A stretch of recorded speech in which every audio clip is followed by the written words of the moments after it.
spare the rod and spoil the child na spare the child and spoil the rod bụ otu ihe ahụ. Maka na were ewu manye ọgbụ na were ọgbụ manye ewu bụ otu akụkọ ahụ ka a na-akọ. Ntị adịkwa ọkwụrụ anaghị akarịkwa onye kụrụ ya. Ọ bụ na otekere ebe akpanye nwe ya na-agaghị eru ọ dọtụlata ya ghọrọ ọkwụrụ ya ma ọ bụ gbuka ahụ egbuka o mechaa ọsụghara maka na na-esi n'isi ahụ wee na-ama ụtọ nsị.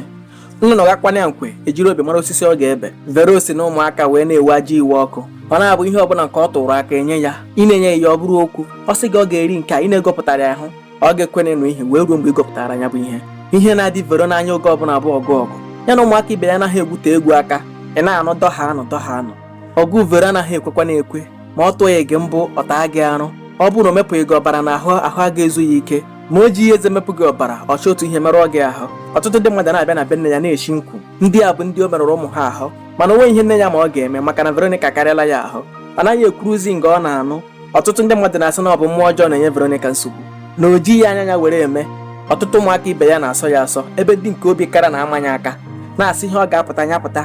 Ahụ Vero niile bụ naanị apa nwaanyị ọ dị ya na ọtụtụ mgbe a na-enye ya ntaramahụhụ n'ụlọ akwụkwọ ebe ọ na-alụ ọgụ mana emesịkwa ihe na-ebe aka na-ebe maka na ihe na-esi nwe mkpịsị dị ya n'ime ahụ. O wee ruo otu ụbọchị otu nwatakịrị ebiri ya aha ya bụ Happiness eburu roba na-aga ịgbata mmiri.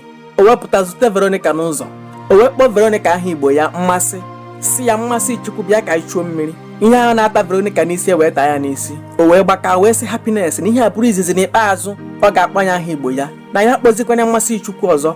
Happiness ewere ya egwuregwu si ọ bụ mmasị Chukwu abụzi aha gị. Veronica gwa ya na ya agwakwana ya agagwazikwa ya ọzọ. Happiness echee na ọ bụ egwuregwu ọ gwa Veronica na ebe aha Igbo ya bụ mmasị na ọ bụ mmasị Chukwu ka ọ ga na-akpọzi ya. Etu a ka ọgụ si wee daa n'etiti ha abụọ. A na-egbosa ọgụ dịka ọba na-egbosa ndị a na-egbosa ọgụ egbosa anaghị achọ ịnụ ihe. Ndị na-egbosa ọgụ ike agwụ ha sị hapụ ha gbuo onwe ha na sị hapụdịrị Veronica ka ntị nụ ya ihe ka Happiness gosi ihe ọkụ ji ntị oke eme. Elekọta n'ọgụ a wee gbosasịa ha. Veronica laa Happiness aga nwechute mmiri. Anakọta hụ ka Veronica ji mma ekwuru achụ Happiness. Ndị mmadụ na-achụ ka a ga napụta ya bụ mma. Ọ sị ha na ọ bụghị Happiness ka ya na-achụ na ya na-aga ịkpata ahịhịa echee ma ọ bụ ahịhịa ka ọ na-aga ịkpa. O wezute Happiness wee maa anya mma n'ihu ebe a ọ makwana anya foro ọbara na-agbakapụ m. Nwanne Happiness nke nwoke wee gbara gawa ịjụ Veronica ihe o ji ema nwanne ya nwaanyị mma. Veronica were fee ya mma wee ghee ya n'aka. Veronica gbafu ewee kpọrọ Happiness wee kpọrọgide ya gawa ụlọ ọgwụ maka ọbara nke ya ka nkụ. Kpọrọ nwanne ya nwoke gawa na chemist ewee kpọma nne Veronica. Ọ bụ nne Veronica gara n'ụlọ ọgwụ kwụọ ụgwọ ụlọ ọgwụ gbaa kaadị kwụọ ụgwọ nke onye chemist o wee bụrụ amụta azụ ya azụ na ụkọ ọmụmụ bụ nwanne. Gee m ntị nwa ọbụla na-apịa ihe oge ọ dị na nwata o tolitekwa ọ ga-apịa gị ihe maka akwa ha o kwesịrị ibe oge ọ dị na nwata bụzi nwa ga-ebe ya n'okenye.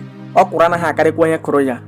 Ọ bụghị oge ọ bụla na-eti nwa m anwụna ọkwa ghara nsị ala ọ na-esi spoil the rod and spare the child.